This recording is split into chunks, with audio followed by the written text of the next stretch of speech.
London, south of the Thames, colourful and full of interest. This is today probably the most cosmopolitan part of Britain. Here live immigrants from the sun-soaked West Indies and from Europe too.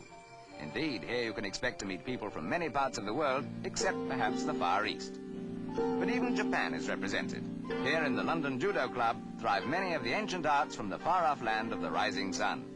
Little-known arts like kendo, which has a strong appeal in Britain, perhaps due to the extremely high standards of discipline and skill demanded.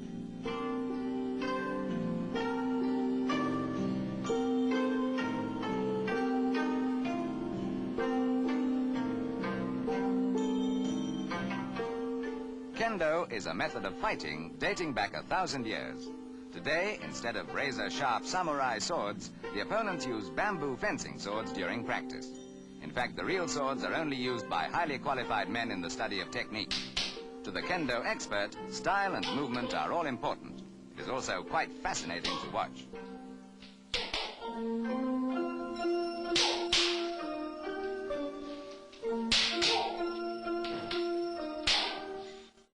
In spite of all the ceremonial aspects, kendo instructors prove that this art was once a warrior skill, the first rule of which was to win.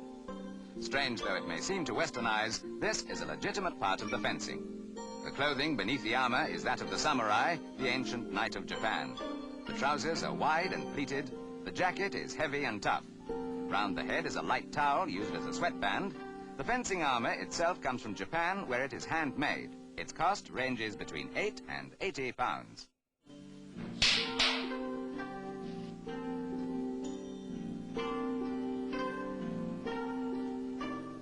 With every attacking stroke, the swordsman shouts, intended to put off the enemy. Experts spend years perfecting this shout, which is one of the old martial arts of Japan. Beginners can be taught the basic techniques in about 6 weeks, and within 6 months should be reasonably good. But then come the various grades, which are similar to judo, where the student graduates to becoming a black belt. To get still further requires passing tough examinations. Only the most gifted swordsmen ever reach the highest grade. There are never more than 2 or 3 in the world at one time.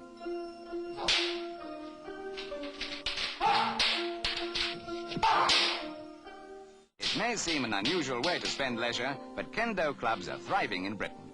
The members of this one include lawyers, printers and soldiers. So if you fancy being beaten over the head, or even better, banging someone else with a bamboo pole, make your way to South London and ask for the Japanese Quarter.